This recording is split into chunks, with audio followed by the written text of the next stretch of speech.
हरिओम. पसायदान. योगदास श्री जयगणेश जोशी यांनी केलेले निरूपण. प्रवचन क्रमांक 52. अनुबंधनात्मक रचना भाग 8.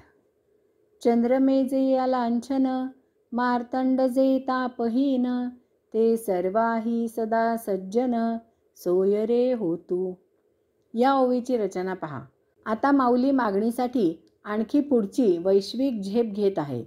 येथे माऊली 2 प्रकारे मागणे मागतात. 1. पहिल्या चरणामध्ये सर्वांनी सर्वांना चंद्राप्रमाणे शीतलता, दीर्घारोग्यता, प्रशांतता द्यावी. कारण आता या अशा चंद्रावरील खळांचा, दुरितांचा डाग नष्ट झालेला आहे. असा हा चंद्र निष्कलंक आहे. 2. दुसऱ्या चरणामध्ये सर्वांनी सर्वांना सूर्याप्रमाणे भेदभाव न ठेवता सहकार्याचा हात द्यावा. कारण आता हा असा सूर्य समाजामधील दुरितांचा भाव नष्ट झालेला, तापहीन, समसमानता साध्य झालेला आहे. तिसऱ्या आणि चौथ्या चरणामध्ये माऊली यावर उपाय सुचवतात. हे केव्हा साध्य होईल? जेव्हा सर्व समाजाचा सर्वांजवळ नातेसंबंध निर्माण होईल तेव्हा. जेव्हा कोणी कोणाला त्रास देणार नाहीत, एकमेकांना सहकार्य करू लागतील, तेव्हा हे साध्य होईल. यायोगे सर्वजण एकमेकांजवळ नातेवाईक असल्यासारखे सलोख्याने नांदतील. मागील प्रवचनाच्या निरूपणापासून कैवल्यमय वैश्विक अमरत्वाच्या जाणीवेमधून माऊलींनी आपल्याला विश्वसन्मुख केले. आपल्याला वैश्विक उंचीवर, विश्व पातळीवर नेले. यामधून या 6व्या वैश्विक मागणीचा उदय झाला. याचाच या ओवीमध्ये पुढील भाग आहे. चंद्राचे चांदणे शीतल प्रकाश देते. याचप्रमाणे चंद्राचे चांदणे औषधी असते. चंद्राच्या प्रकाशात प्रशांत वाटते. अशा प्रकारे चंद्राचा आदर्श स्वीकारून सर्वजण एकमेकांजवळ सलोख्याने, बंधुत्वाने नांदतील. यामुळे सर्वत्र प्रशांतता, शीतलता अनुभवायला येईल. सूर्य सर्वांना सारखाच प्रकाश देतो. तेथे कोणताही भेदभाव नाही. याचप्रमाणे सर्वांच्या दारापाशी प्रकाश हजर ठेवतो. दार उघडले की प्रकाश आत जातो. कोणी दार बंद केले तर त्याची वेळ होईपर्यंत तेथेच थांबतो आणि परत दार उघडले की पुन्हा आत हजर होतो. अशाच प्रकारे एकमेकांना सर्वांनी सहृदयतेने सहकार्य करावे, म्हणजे सर्वत्र बंधुभाव नांदेल. चंद्र, सूर्य फार नियमित आहेत. ठराविक वेळेत, ठराविक वेळ न चुकता हजर असतात. कधीही कोणाबद्दलही नाराजी नाही. त्याचप्रमाणे ईश्वरनिष्ठांनी समाजामध्ये प्रभुकार्य करायचे. सातत्याने सर्वांजवळ प्रेमाने वागून जास्तीत जास्त प्रमाणात जनतेला प्रभू सानिध्यात आणायचे.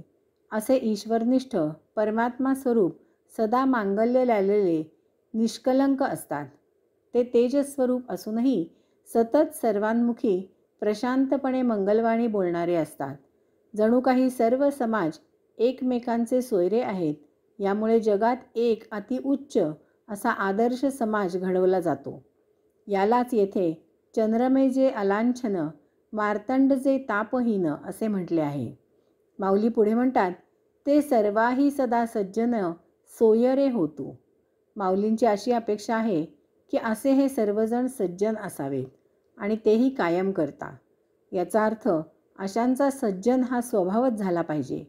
अशांना सज्जनपणे आचरण करायला विचार करावा लागता कामा नये. तरच सज्जनपणा अंगी मुरतो आणि असे प्रतिक्षिप्त क्रिया झाल्यासारखे सज्जनपणे आचरण करतात. तसेच माऊलींची अशी अपेक्षा आहे की हे सज्जन सर्वांचे सर्वजण सोयरे, नातेवाईक, संबंधी व्हावेत. ही सोयरीक, ही नाती, हे संबंध आत्मिक असावेत. प्रत्येकाच्या अंतःकरणात एकमेवाद्वितीय असलेल्या आत्मपरब्रह्माचाच अंश वास्तव्याला आहे आणि म्हणून सर्वजणांची जनकजननी आत्मपरब्रह्म आहे. म्हणजे येथे सर्वजण एकमेकांचे आत्मिक बंधू भगिनी आहेत. समजा एका लग्न समारंभासाठी सभागृहात 800 लोक उपस्थित आहेत. असे गृहीत धरूया की यातील 500 जण वधू पक्षाकडील संबंधी आहेत आणि उर्वरित 300 जण वरपक्षाकडील संबंधी आहेत. याचा अर्थ असा नाही की वधू पक्षाकडील सर्व 500 जण एकमेकांचे नातेवाईक आहेत आणि वरपक्षाकडील सर्व 300 जण एकमेकांचे नातेवाईक आहेत. येथे माऊलींना सांगायचे आहे की येथील सर्व 800 जणांपैकी प्रत्येकाचा प्रत्येकजण आत्मसंबंधी आहे, कारण या सर्वांच्या अंतःकरणात त्या एकमेवाद्वितीय आत्मपरब्रह्माचाच अंश आहे. ही वस्तुस्थिती आहे, परंतु आत्म अज्ञानामुळे याची जाण कोणालाच नाही. ईश्वरनिष्ठांनी ही आत्मजागृती समाजामध्ये करावी आणि रुजवावी. त्यामधून 7व्या ओवीमधील मागणी उदयाला येते. हरिओम.